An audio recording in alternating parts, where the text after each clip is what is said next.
Bon, je ne sais jamais comment commencer une vidéo personnelle avec vous. J'ai pas envie de faire hey, j'ai pas envie de faire coucou tout le monde, j'ai pas envie de faire hi. Donc voilà, je vous parle tout simplement comme ça. On commence avec la première question en fait sur l'onglet communauté de ma chaîne YouTube. Je vous ai tout simplement demandé de me poser toutes vos questions à partir du moment où elles sont posées correctement et que ça reste poli. Comme j'ai l'habitude de dire, voilà, on peut tout dire, on peut me poser toutes les questions, on peut échanger sur tous les sujets. Enfin, moi, je suis quelqu'un de très ouvert en termes de communication à partir du moment où il n'y a pas d'insultes. Je crois qu'on peut tout se dire. Donc, j'ai sélectionné uniquement les questions qui sont posées de façon adéquate, même si je ne suis pas forcément d'accord, vous allez le voir. Allez, on commence avec une question de Laura Balta, qui est la suivante. Quelle a été ta première vidéo? C'est vrai que dans ce flot de ces centaines et centaines et centaines de vidéos qu'il y a sur ma chaîne YouTube depuis 4 ans et demi, ça doit être difficile de se rappeler quelle est la première vidéo. Mais la toute première interview en toute intimité et la première interview sur ma chaîne YouTube fut avec Aurélie Preston. Aurélie Preston, c'était ma première invitée. On avait fait une interview dans laquelle je la vous voyais, parce qu'il faut quand même se remettre dans le contexte. À l'époque, moi, je sortais d'une chaîne télé sur laquelle j'étais chroniqueur et pour laquelle j'ai travaillé pendant près de 3 ans. Et on m'avait appris à vous voyer mes invités, donc j'avais juste l'habitude de vous voyer mes invités, donc je vous voyais mes invités sur ma chaîne YouTube aussi au départ. Et puis heureusement que je suis passé au tutoiement par la suite, parce que je suis pas du tout d'accord avec ces trucs de vous, de tu, de marque de respect, de tout ça. En fait, je sais pas trop quoi en penser, mais je crois qu'à partir du moment où on est correct, ça pose pas de problème. Enfin, je crois. On enchaîne avec une question de Pauline. Alors, c'est un texte qui me dit « Salut Sam, c'est vrai que dans tes interviews, tu restes un maximum objectif, tout à ton honneur, et depuis quelques mois, tu fais des petits jeux avec des candidats où tu laisses beaucoup plus ressortir ton avis sur des polémiques, des candidats. Mais est-ce que tu comptes continuer ce format et pourquoi les as-tu commencé? C'était pour changer un peu, te divertir ou pour nous partager un peu plus ton avis? Merci, je te remercie pour ta sincérité. Reste toi-même surtout. » Merci Pauline pour ces gentils mots. Alors oui, c'est important quand même de faire un point, même si je l'ai expliqué, il faut que le message puisse passer, donc je vais le réexpliquer. En fait, pour que mon équipe et moi-même puissions partir l'été en vacances, on enregistre des vidéos sur une thématique qui n'a rien à voir avec les interviews que je vous propose chaque année. J'ai un truc que je déteste, moi, pendant la période estivale, c'est quand j'allume la télé du mois de juillet, en gros pendant 2 mois jusqu'à début septembre, et qu'à la télé, je ne vois que des rediffusions, c'est toujours les mêmes programmes, et les vacances en famille, et les vacances extraordinaires, et les problèmes à la fête foraine, c'est toujours la même chose. Je trouve que c'est ennuyeux, et donc moi j'ai envie de me servir de l'été pour justement continuer de proposer du contenu, pour tester d'autres formats. Et c'est Emma, cette année, qui avait eu l'idée, qui m'avait dit ce serait bien, vu que tout le monde te demande ton avis, de donner ton avis au travers de challenges différents. Et ça me permettait aussi, c'est très important que je t'explique ça, de pouvoir continuer à travailler sereinement sur mon livre, avoir du temps pour travailler sur mon livre pendant que ces vidéos enregistrées tournaient sur ma chaîne YouTube. Je te l'accorde, elles ont tourné sur ma chaîne YouTube plus tard que prévu, puisqu'à la base, c'était censé être des vidéos challenge d'été, qui sont restées sur ma chaîne jusqu'au 21 octobre, je crois, parce que j'en avais enregistré trop, parce que comme je vous l'explique dans le livre, j'ai un gros problème, je suis boulimique de la vidéo, j'en ai trop enregistré, forcément j'avais trop de diffusion, ceci explique cela. Et oui, ça me divertissait, oui, ça me permettait de me tester dans quelque chose d'autre, et puis si je fais toujours la même chose tout le temps, je m'ennuie au bout d'un moment, voilà, là au moins je découvre d'autres choses et je sors de ma zone de confort. J'ai un message de Psychotrope. Ah, sympa, Psychotrope. Je viens de comprendre le jeu de mots. Combien de temps as-tu passé à écrire ton livre et quel est ton livre préféré? Alors, j'ai travaillé sur mon bouquin pendant plus d'1 an, peut-être 1 an et 2 ou 3 mois. J'ai d'abord commencé à travailler tout seul sur ce livre, tout seul sur l'ouvrage, jusqu'au jour où je me suis rendu compte que les 14 premiers chapitres que j'avais écrits étaient trop édulcorés. J'étais pas moi-même dans ces 14 premiers chapitres. Quel est l'intérêt de sortir un livre? Quel est l'intérêt d'être dans une démarche authentique si au final tu continues d'édulcorer? Aucun. Donc c'est soit je le sortais pas, soit je décidais d'être pleinement honnête, et j'ai eu le courage d'être pleinement honnête quand j'ai rencontré ma maison d'édition, donc collection NH ou HarperCollins, et j'ai pu collaborer et travailler avec des personnes dont le savoir-faire est juste impressionnant. Je pense que dans la vie, c'est important de s'entourer de personnes dont le savoir-faire n'est pas forcément le sien. Je pense que c'est en apprenant aux côtés de personnes dont c'est le métier qu'on se développe, et je suis très fier de pouvoir dire que ce livre, il sort de moi. Et quel est mon livre préféré? Alors, c'est pas que c'est mon livre préféré, mais c'est que c'est un livre que j'ai dû lire déjà 4 ou 5 fois et que je continue de relire parce qu'il me permet d'être centré sur mes objectifs et sur mes pensées. Ce sont les 4 accords Toltec de Don Miguel Ruiz.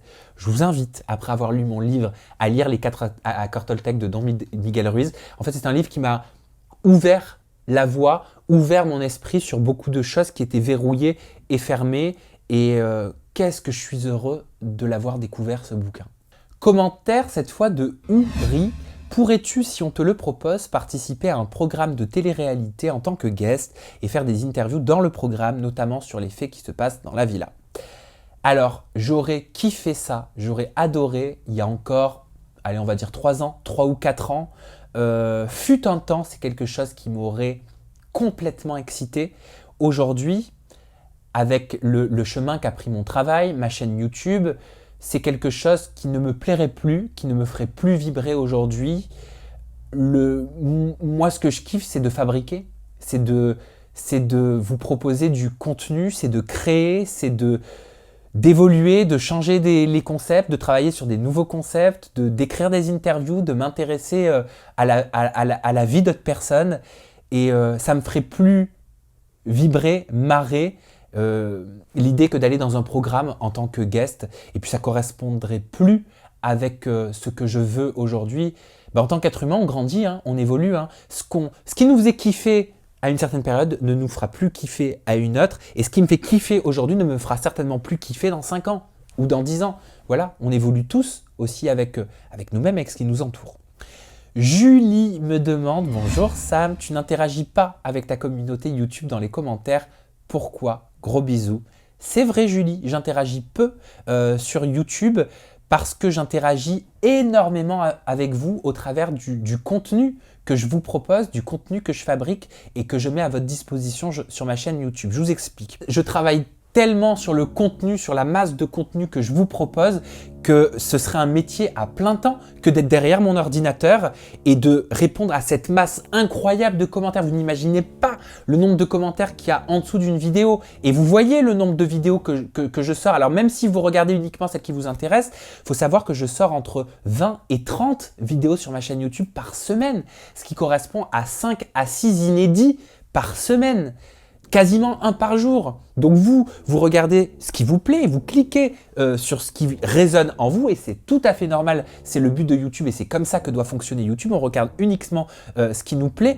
Mais si tu veux, de 7h à 22h, je suis pris et j'ai pas le temps de me poser derrière mon ordinateur et de prendre ce super temps pour me dire je vais répondre aux commentaires. Et puis je l'ai expliqué aussi dans une vidéo précédente.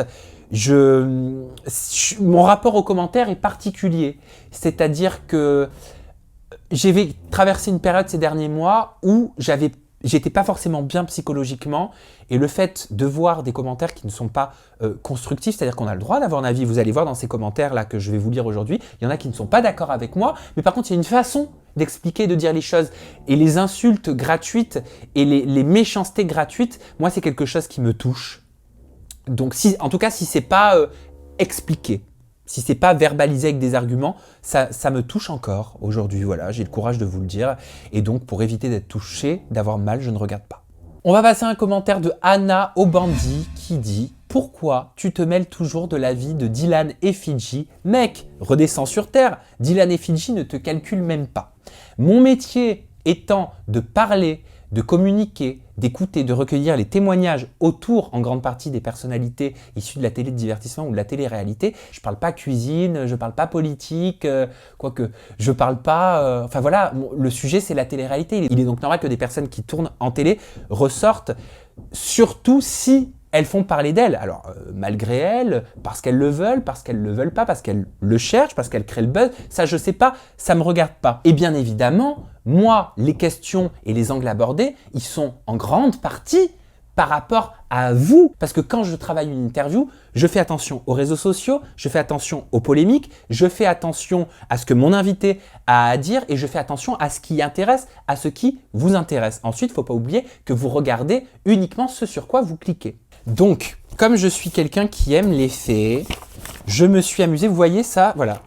Ça, c'est ma liste d'interviews inédites que je sors. Donc, une ligne comme ça, c'est égal à une semaine. Et là, on a une vision sur 3 mois d'interviews que j'ai sorties sur ma chaîne YouTube de vidéos inédites. On a la sensation qu'un sujet ressort tout le temps quand on regarde que ce sujet-là. C'est-à-dire qu'en l'occurrence, si on est intéressé au prince de l'amour ou si on s'intéresse à la bataille des couples, forcément, le sujet va ressortir. Mais si on prend l'intégralité des vidéos que j'ai sorties sous 3 mois, que vous n'avez pas forcément regardé, d'humoristes, de chanteurs, d'acteurs, des émissions, de youtubeurs qui vous intéressent peut-être pas, d'instagrammeurs qui vous intéressent peut-être pas non plus, mais qui intéressent un autre public, eh bien, le sujet Fidji et Dylan correspond à 4,6% des vidéos qui ont été diffusées en 3 mois. Je profite de cette vidéo pour rectifier un gros mensonge que j'ai observé, auquel je n'ai pas répondu pendant plusieurs semaines. Ce mensonge, il vient de Dylan.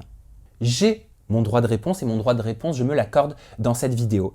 Dylan, je crois que c'était fin septembre dernier, a posté des trucs sur ses réseaux sociaux, sur son compte Snap, je crois, en disant « Ben voilà, regardez, il me fait me critiquer par les autres candidats dans ses interviews, mais écoutez ce qu'il disait de moi avant. » Et en gros, il a tourné le truc en comme quoi, comme il refusait de venir en interview chez moi, et ben je faisais en sorte de le pourrir. Donc voilà le message qu'il a diffusé à mon insu sur ses réseaux sociaux. Le message que je lui avais envoyé le 20 novembre 2018, la veille de la conférence de presse des princes et des princesses de l'amour 6 à laquelle je devais aller.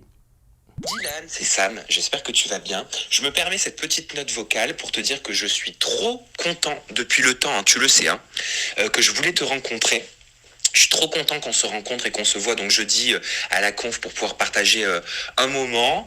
Je te le dis qu'à toi, c'est confidentiel, je t'ai vraiment préparé quelque chose aux petits oignons. Pas du tout axé télé-réalité, mais vraiment axé sur ce que je pense percevoir de toi. Donc voilà, je voulais juste te dire que j'étais super content qu'on puisse enfin se voir. Je te fais des bises et je te souhaite une belle journée. Donc dans cette note vocale, j'explique tout simplement, et ça vous voyez ma façon de travailler, hein, vous voyez, parce qu'en fait Dylan m'avait expliqué son souhait de ne pas faire référence à la télé-réalité, et je m'étais dit que s'il était si agressif et rebelle quelque part dans ses aventures, c'est peut-être parce qu'il y avait quelque chose de plus lourd, et j'avais donc envie de creuser dans sa propre histoire de vie pour essayer de le comprendre. Donc là, c'était ce que je lui avais envoyé avant la conférence de presse. Arrivé à cette conférence de presse, Dylan m'a dit, on s'est dit bonjour, et Dylan m'a dit je souhaite pas finalement faire d'interview avec toi parce que je trouve que tes interviews sont trop télé-réalité. J'avais regardé la fiche qui était derrière nous des Princes de l'amour sur laquelle il y avait son visage avec les autres candidats, et je lui ai dit en fait, c'était dans les princes et les princesses de l'amour 6, plus télé-réalité que ça, tu meurs, je comprends pas. Et il m'avait répondu non, moi je préfère faire des plateaux télé, moi tu vois, je suis invité chez TF1, moi je fais Cyril Hanouna, TPMP, voilà. Je lui ai dit ok, bon bah écoute, il n'y a pas de souci, si tu préfères aller faire les plateaux là-bas, il n'y a pas de problème, il n'y a aucun souci. Et ce qui s'est bien caché de vous dire, c'est qu'il y a une suite à ce message avant cette conférence de presse que je lui ai envoyé. Et vous le voyez sur l'écran. Donc en date du 28 novembre, il est en pleine polémique avec Fidji. Fidji explique qu'elle se fait frapper par lui et son ex, explique qu'ils sont en train de l'humilier, de lui cracher dessus. Ça, vous l'avez vu tout comme moi. Ce sont des choses qui avaient été sorties aussi par Aquababe. Moi, j'étais au courant parce que j'avais eu une discussion de 45 minutes avec Fidji au téléphone. Je pense qu'elle s'en souvient très bien. Et Dylan essaie donc de m'appeler ce 28 novembre à 21h33, une semaine après la conférence de presse. Il me met « Sam, appelle-moi, tu le regretteras pas ». Je ne réponds pas. Le 4 février, j'ai toujours pas répondu. Il me met « Salut, je peux venir moi aussi ». Je peux venir en interview. Il voulait faire une interview avec moi. Il essaie de me rappeler à 16h11. Je lui réponds pas. Il me laisse cette note vocale. Salut Sam, dis-moi, je suis avec Fidji. Tu peux m'appeler quant à mon message? Seulement ça. Bien évidemment, il omet de vous le dire parce que ça ne l'arrange pas et parce que c'est mieux de me faire passer pour quelqu'un qui, entre guillemets, fait en sorte qu'il soit pourri parce qu'il ne voudrait pas venir sur mes interviews alors que vous avez toutes les preuves et les messages qu'il a tout fait pour venir chez moi. Il le dit lui-même oralement et il le dit lui-même à l'écrit. Et je vais vous dire ce que je lui ai répondu à cette période à ce moment-là. Je lui ai répondu qu'il fallait tout simplement qu'il assume ce qu'il avait dit, que je n'avais rien contre lui, mais que je l'invitais donc à aller parler de sa polémique avec Fidji autour de la rupture chez TF1 ou chez Cyril Hanouna. Il a trouvé que c'était de bonne guerre. La vérité, elle est vraie en fonction de ceux qui la croient. Si toi, tu décides de croire la première chose qu'on te montre ou ce que tu vois à la télé, eh ben, ce sera la vérité pour toi. Mais ça ne veut pas dire que c'est la vérité pour tout le monde et ça veut encore moins dire que c'est la vérité tout court. J'ai un message de Laurie07. Coucou Sam, je comprends que tu veuilles changer de registre au niveau de tes vidéos. N'as-tu pas peur de perdre une partie de ta communauté qui regarde en partie tes vidéos YouTube pour le contenu de la télé-réalité? À quel moment j'ai dit que je voulais changer de registre? Enfin, j'ai pas le souvenir d'avoir dit un seul instant que je voulais arrêter de parler de télé-réalité. Je n'arrêterai pas de parler de télé-réalité, je continuerai de faire des interviews. C'est tout simplement que je ne fais pas la même chose. Pourquoi ne parler que d'un seul sujet dans la vie? Pourquoi est-ce qu'on aimerait que l'odeur de la rose ou l'odeur de la vanille? Je veux dire, le monde, il est tellement riche de tout ce qu'il y a autour de nous. Moi, j'aime les youtubeurs, moi, j'aime les créateurs de contenu, j'aime les instagrammeurs, j'aime les snapchatteurs, j'aime les artistes, les chanteurs. Je m'intéresse à l'être humain. Je ne m'intéresse pas qu'à une seule catégorie de personnes. Et non, j'ai pas peur de perdre une partie de ma communauté parce que j'ai la chance d'avoir une belle communauté. Je pense que tu en fais partie, très fidèle, et merci pour ça. Et c'est important de ne pas avoir peur parce que quand on a peur, ça nous met des freins et on n'avance pas justement. Alors que si on n'a pas peur de découvrir plein d'horizons différents, on avance et on découvre des choses qu'on ne soupçonnait même pas. Commentaire de Julie. Bonjour Sam, pourquoi avoir interviewé Marlène Duval et ne pas avoir mis en ligne la vidéo? Gros bisous. Alors, je vais faire court, je vais faire très simple. J'avais prévu toutes mes questions, dont les questions, bien évidemment, sur les polémiques qui ont touché Marlène Duval il y a quelques temps.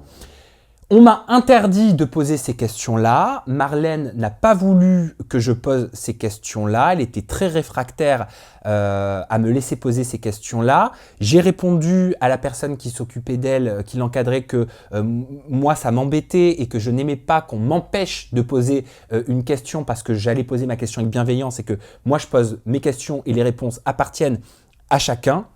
Et que je ne comprenais pas le fait de vouloir interdire le fait de poser une question. J'ai dit beaucoup le fait, mais bon, on s'en fout. Résultat, j'ai pris sur moi. J'ai quand même enregistré cette interview. Je l'ai sortie. Par la suite, vous avez été nombreux à m'envoyer des messages en message privé, et des messages qui étaient très constructifs, très bien argumentés. Et c'est pour ça que je les ai pris en compte. Comme quoi, quand c'est argumenté, quand c'est constructif, ça touche plus que quand ce sont des sales connards, sales PD, pourquoi t'as sorti ça comme ITV, machin, tout ça. Ça. Résultat, j'ai pris en compte vos commentaires et vous aviez raison. Vous m'avez dit, Sam, tu ne peux pas sortir cette interview sans aborder tous ces sujets-là, c'est hypocrite, et si elle t'a interdit de les aborder, tu ne devrais pas sortir cette interview. Vos mots ont résonné en moi et j'ai décidé de la supprimer. Voilà pourquoi elle est restée en ligne que 2 heures, parce que vous aviez raison, je n'aurais tout simplement pas dû sortir cette interview à la base. Par contre, ce que j'ai expliqué, c'est que si Marlène était apte à répondre à toutes mes questions avec bienveillance et à y répondre comme elle le souhaite, ma porte lui était toujours ouverte. Encore une question de Julie. Bah dis donc Julie, je t'ai bien aimé. Hein. Bonjour Sam, pourquoi on voit de moins en moins de candidats télé-réalité dans tes vidéos? Gros bisous. On voit pas de moins en moins de candidats télé-réalité dans mes vidéos. C'est juste que y a des périodes où je fais plus de vidéos que d'autres. Il y a des moments où je travaille sur mon livre. Ça prend du temps, ça prend énormément de temps. Je travaille sur un projet de télé-réalité aussi depuis plusieurs mois. Vous n'êtes pas au courant de tout ça parce qu'en fait, moi, tant que les choses ne sont pas faites, tant qu'elles ne sont pas concrétisées, je n'en parle pas. Le meilleur exemple, c'est le livre. Personne n'était au courant avant que je l'ai officialisé, genre 1 mois et 3 ans après que j'ai commencé à travailler dessus pour la première fois. Et moi, je veux que ma chaîne YouTube, elle soit variée. C'est-à-dire, j'aime m'intéresser au milieu artistique et au milieu de l'influence, c'est-à-dire Instagrammeur, Snapchatter, YouTubeur, candidat de télé-réalité. Et ma chaîne YouTube, c'est un melting pot de tout ça et chacun doit pouvoir y trouver son compte. Donc voilà. Et puis, ce sont des périodes. Je crois que dans la vie, rien n'est figé. Il y a des périodes où il y a plus de candidats que d'autres, il y a des périodes où il y a plus d'Instagrammeurs que d'autres, il y a des périodes où il y aura moins de vidéos que d'autres, parce que voilà, c'est comme ça, c'est la vie. Leila Ferjani. Hein? Ah oui, Ferjani, ça me dit quelque chose. Ah, c'est celle qui est dans Maison à vendre, il me semble, avec Stéphane Plaza. Bonjour Sam, quelle interview a été pour toi la plus horrible et la plus émotionnelle que tu aies faite? La plus horrible? J'ai pas d'interview horrible, franchement. Oh si, mais c'est pas une interview en particulier, c'est certaines conférences de presse chez certaines chaînes où il y a énormément de bruit, tu as des fourchettes, des couteaux, les gens qui mangent à côté, toi tu dois faire ton interview et te concentrer à côté. Je trouve que c'est un manque de respect total. Donc ça, je trouve ça horrible, c'est un manque de respect pour l'invité qui se confie, c'est une démarche quand même de se confier, ça manque de respect pour moi et pour vous, parce que c'est pas clair au niveau du bruit. Enfin, la plus émotionnelle, ce serait l'interview Pour devenir qui je suis que j'ai enregistrée avec Roxane, qui est une femme d'origine transsexuelle qui s'est laissée aller à la confidence justement sur la transidentité. C'est une interview qui m'a beaucoup touché. Voilà. Question de Linda Tewiz. Coucou Sam, j'espère que tu vas bien et ton entourage aussi. Je voulais juste te demander, tu préfères cette vie-là maintenant ou avant que tu sois connu? Je t'adore, gros bisous.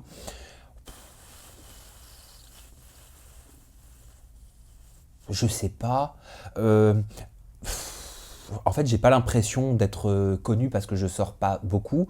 Ou quand je sors, ça me fait toujours bizarre. Donc oui, ça doit être ça qui doit me faire bizarre. C'est quand vous me reconnaissez, quand vous venez me parler, ça me fait tout. Je me dis, ah bon, moi, pourquoi? Comment? Tu vois? Voilà, donc ça, je m'y suis toujours pas habitué. Je saurais pas répondre à cette question. J'aime ma vie tout court, en fait. Voilà, j'aime ma vie tout court. Barcelone, Espagne. Hey Sam, je voudrais savoir si, étant gay, tu as du mal à te promener avec ton copain dans la rue, main dans la main. Oui, c'est quelque chose. Alors, c'est pas parce que je suis gay, peut-être en fait, si je sais pas. Mais il est hors de question que je tienne la main à mon copain dans la rue. Il est hors de question que je l'embrasse devant tout le monde. J'ai beaucoup de pudeur par rapport à ça. Peut-être parce que, de façon générale, la société nous fait encore comprendre que on n'est pas comme la plupart des gens, de la grande majorité.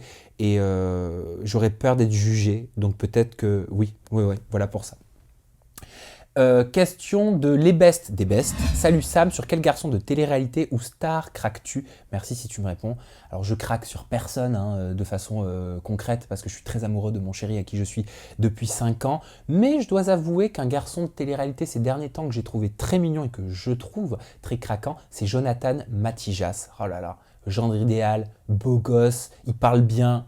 J'aurais pu craquer sur lui. Warlocks Gaming, comment s'appelle ton copain? Eh bien, je vais vous révéler pour la première fois comment s'appelle mon copain. Le prénom de mon copain est... Vous rêvez? Jamais de la vie, je donnerai le nom de mon copain. Mon copain, c'est quelque chose que je protège. Déjà parce que lui, voilà, il n'est pas comme ça, quoi. Il n'est pas du tout YouTube, il n'est pas du tout... voilà, lui, c'est pour vivre heureux, vivons cachés. Il aime sa vie, justement, de très simple, et il aime sa vie, voilà, sans tout ça autour, et il a peut-être raison, et je respecte cela, et je dis pas, peut-être que s'il avait été différent, j'aurais été le premier certainement à le mettre sur mon compte Instagram, à faire des vidéos avec lui. Je pense que j'aurais bien kiffé ça d'ailleurs, mais voilà, c'est comme ça, et je le respecte. Laurie07, pourquoi est-ce que tu n'es plus très régulier dans tes vidéos sur YouTube?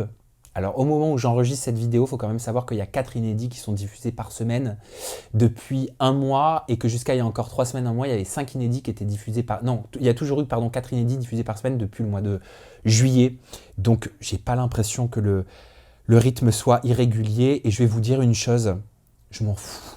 Je sais que je le prends pas du tout mal, mais je suis en train de faire un gros sevrage par rapport à ça. Si le rythme est irrégulier sur ma chaîne, je m'en fous. Je veux plus me rendre malade pour ça, parce que malheureusement, ça cristallise ma créativité, ça m'enferme en fait dans une mécanique robotique, et la créativité, je crois que c'est tout sauf ça. Et pour continuer d'avoir des idées et de partager des contenus différent, et ma vision aussi de ce que je vous propose, il faut que je puisse être créatif, et si je pars dans une mécanique comme ça, à me rendre malade comme je l'ai fait pendant des années, ça va pas aller. Donc je vous le dis, il se peut qu'il y ait de l'irrégularité sur ma chaîne YouTube, mais c'est pas grave, parce qu'à côté, dans cette irrégularité, il y a plein de projets qui naissent. Voilà.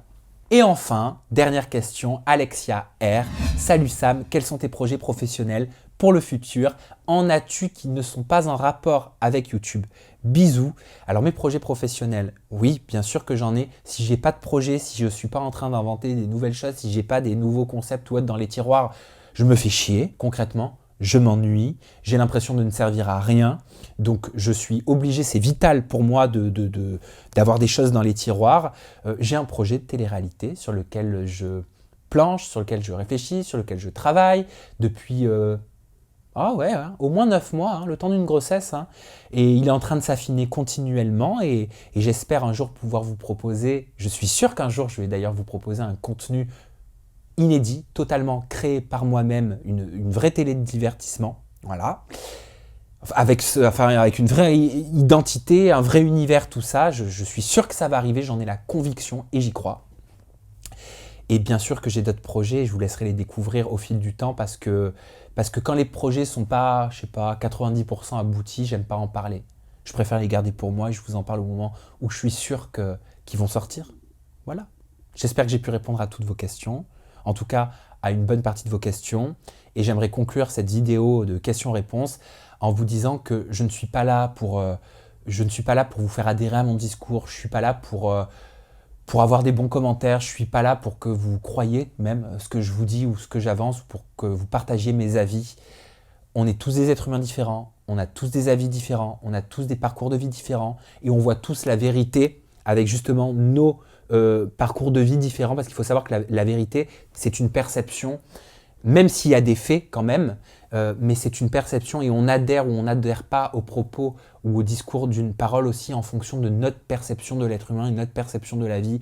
Et je m'en fous si certains n'adhèrent pas à ma perception à moi. En tout cas, je vous embrasse tous, je vous aime très fort et je vous dis à très bientôt.